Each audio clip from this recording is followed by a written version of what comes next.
Hi everyone, welcome back to my channel. My name is Yeji, like yay G. And my channel is all about saving money while traveling because let's be real, in this economy, traveling can get really expensive.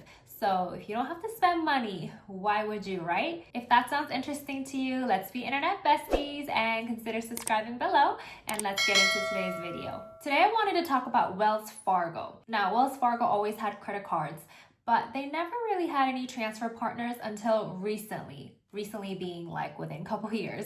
And Wells Fargo started to pique my interest because normally you hear about the big banks like Amex, Chase, or Citi, but you don't really hear about Wells Fargo. But now they're dipping their toes in the transfer partner world, and that piqued my interest because now I started looking at their cards and realized that their cards are actually really good. So Wells Fargo is similar to Chase in terms of having low annual fees in order to have its trifecta. Their only downside, I think, would be their transfer partners, just because they don't have a lot of transfer partners in comparison to like Chase. But the transfer partners that they are partnered with are actually quite popular. So I feel like most people would transfer them to those airlines, for instance. I'll have the list of the transfer partners listed down below so you guys can go download it at any time.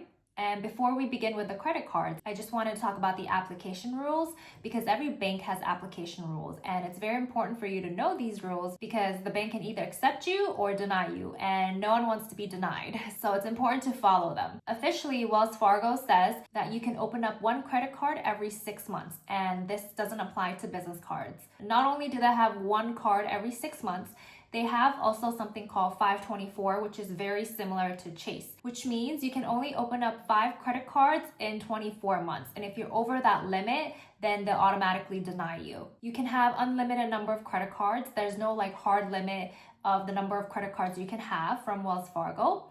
And you can open up the same credit card if it has been over 48 months. Now, my experience with Wells Fargo was not so good. I wanted the cards, but when I applied, I got denied. So I applied for the autograph journey and I was at 424 and I still got denied. And that was because apparently it's been too recent since I opened up a card. So in my case, it was because I was under the 6 months.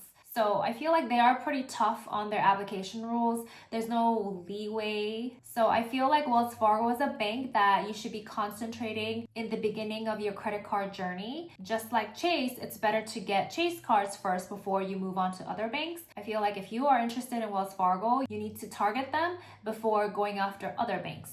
So starting off with the Active Cash card, this is a $0 annual fee card, and as the name suggests, it's a cashback card. And if you know anything about me, I'm a firm believer in the points and not in cashback. But if you have a higher tier card from Wells Fargo, the cashback can be converted into points, which then you can transfer to airlines. This card gives you 2% on everything, so it's very similar to Citi Double Cash, where it's 2% cash back on everything. Also similar to Chase Freedom Unlimited, which in the case of Chase, it's 1.5%, whereas this Wells Fargo card is 2%. So, I mean, I'll take 2% any day over 1.5%.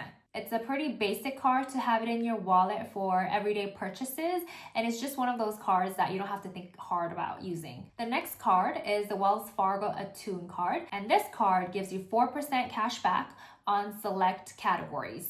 And those categories are spa, gym, fitness, and wellness purchases, entertainment purchases such as sports, recreation, and live music entertainment. It also gives you back 4% on public transportation, EV charging, shopping at thrift stores, which I find this card interesting because do people shop that much at thrift stores for them to give you back 4%? That's pretty interesting to me because the categories are kind of everywhere from like spa and gym to like live entertainment to like thrift stores, you know? But it's unlimited 4%. And it's unique, and I'll give Wells Fargo credit for that. And I feel like because it's also $0 in annual fee, it doesn't hurt to have this card. The next two cards I want to talk about is the autograph card and the autograph journey card. Now, these are the higher tier cards that allow you to transfer it to airlines, even though the autograph card has a $0 annual fee. The autograph journey has a $95 annual fee. And so let's start talking about the autograph card. This card gives you 3x on restaurants, and this includes dining in, takeout, and delivery services. 3x in gas stations and transit, such as ride shares, parking, tolls, etc. It also gives you 3x on popular streaming services and phone plans, and it gives you 3x on travel, which is pretty broad because it includes airfare, hotels, car rentals, and cruises. The autograph journey, on the other hand, you get 5x on hotels, 4x on airlines, 3x on restaurants and other broad travel, and you get 1x on all other purchases. Not only that, you get $50 statement credit if you purchase a ticket with this card. So essentially, your annual fee lowers to $45 because this is a travel card, and most likely you're going to be using this card for travel anyways, and it gives you 4x on flights. So it's not a bad multiplier for flights, and therefore most people, I assume, can take advantage of the $50. So that's why I say the annual fee is $45. So if you hold all other 3 cards from Wells Fargo, the annual fee will be $45. And that is super cheap, and the categories that it covers is pretty broad. So you have a really strong multiplier system going on.